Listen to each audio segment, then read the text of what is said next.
শেষবারের মতো পল্টনে সিপিবি কার্যালয়ের রাজনৈতিক সহকর্মীদের শ্রদ্ধায় সিক্ত হলেন হায়দার আকবর খান রণ।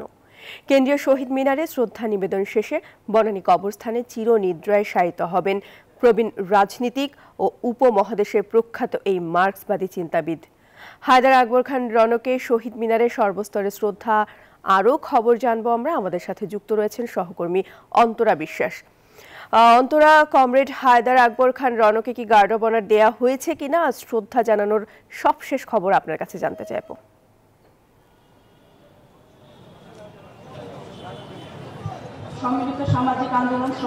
কমরেড হায়দার আকবর খান রণকে গার্ড অব অনার দেওয়া হয়েছে কিছুক্ষণ আগে, এবং সেই সঙ্গে বিভিন্ন রাজনৈতিক দল এবং সর্বসাধারণের জন্য যে উন্মুক্ত করে দেওয়া হয়েছিল তাকে শ্রদ্ধা দেবার যে স্থানটি সেটি আসলে আপনি নিশ্চয়ই দেখতে পাচ্ছেন।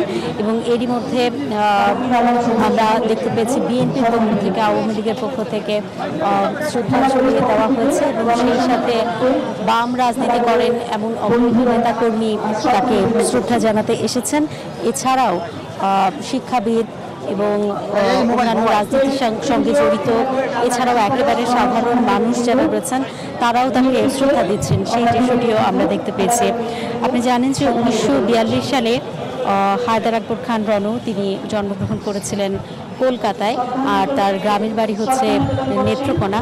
তো তার বাবা মা আসলে ঢাকাতেই তাদের দুজনকে কবর দেওয়া হয়েছে বনানী কবরস্থানে, এবং তাদের পাশেই আসলে হায়দার আকবর খান রণর কবর দেওয়া হবে। এবং আপনি নিশ্চয়ই জানেন যে তিনি আসলে বাংলাদেশের বামপন্থী নেতা এবং কমিউনিস্ট আন্দোলনের অন্যতম প্রবাদ পুরুষ। তিনি বাংলাদেশের কমিউনিস্ট পার্টির অর্থাৎ সিপিবির প্রেসিডিয়াম সদস্য ছিলেন। তিনি তাত্ত্বিক, বুদ্ধিজীবী এবং বহু গ্রন্থের লেখক। 2022 সালে তাকে বাংলা একাডেমি পুরস্কারও দেওয়া হয়েছিল। সেই সঙ্গে আপনি নিশ্চয়ই জানেন যে তিনি অগণিত বই লিখেছেন, যে বইগুলো মূলত বাংলাদেশের রাজনীতির ওপরে ভিত্তি করে। এই মুহূর্তে শ্রদ্ধাঞ্জলি দিতে আসছেন সম্মিলিত সাংস্কৃতিক জোটের নেতাকর্মীরা, এবং তারা আসলে এগিয়ে আসছেন। তাদের পক্ষ থেকে সভাপতি গোলাম কুদ্দুস এসেছেন, এবং সেই সঙ্গে নাট্যকর্মী রামেন্দ্র মজুমদারকেও আমরা দেখতে পাচ্ছি। আর হায়দার আকবর খান রণ তিনি আসলে 62 যে শিক্ষা আন্দোলন, 69 যে গণ অভ্যুত্থান, সে সময় গুরুত্বপূর্ণ আসলে ভূমিকা রেখেছিলেন। এবং 1962 সালের যে সামরিক শাসন বিরোধী আন্দোলন, সেটির মধ্য দিয়েই তিনি আসলে তার সক্রিয় যে রাজনীতি সেটি শুরু করেছিলেন। এবং 1970 সালে তিনি পূর্ব পাকিস্তান শ্রমিক ফেডারেশনের সাধারণ সম্পাদক নির্বাচিত হয়েছিলেন। আর মুক্তিযুদ্ধেরও তিনি অন্যতম সংগঠক।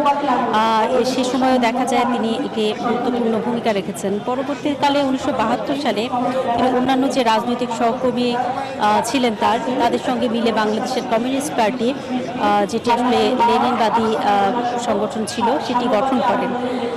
আর পরবর্তীতে আসলে 1979 সালে দলের নাম পরিবর্তন করে বাংলাদেশের ওয়ার্কার্স পার্টি নামকরণ করা হয়, যেটি তিনি 1979 থেকে 1984 সাল পর্যন্ত সাধারণ সম্পাদক ছিলেন।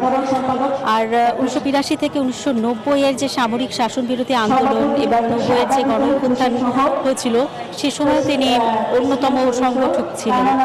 এবং তিনি রাজনৈতিক কারণে চারবার তার জীবদ্দশায় 4বার কারারুদ্ধ হয়েছিলেন, এবং 7বার তাকে আত্মগোপনেও যেতে হয়েছে।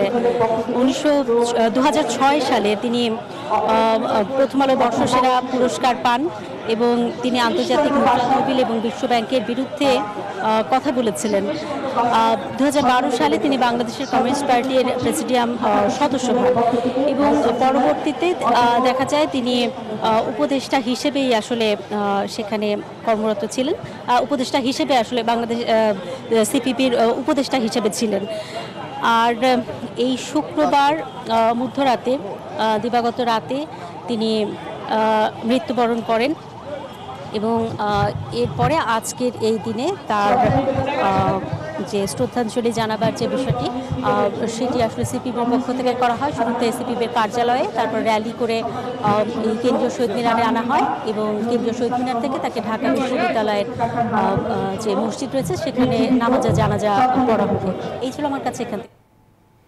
অন্তরা, ধন্যবাদ আপনাকে।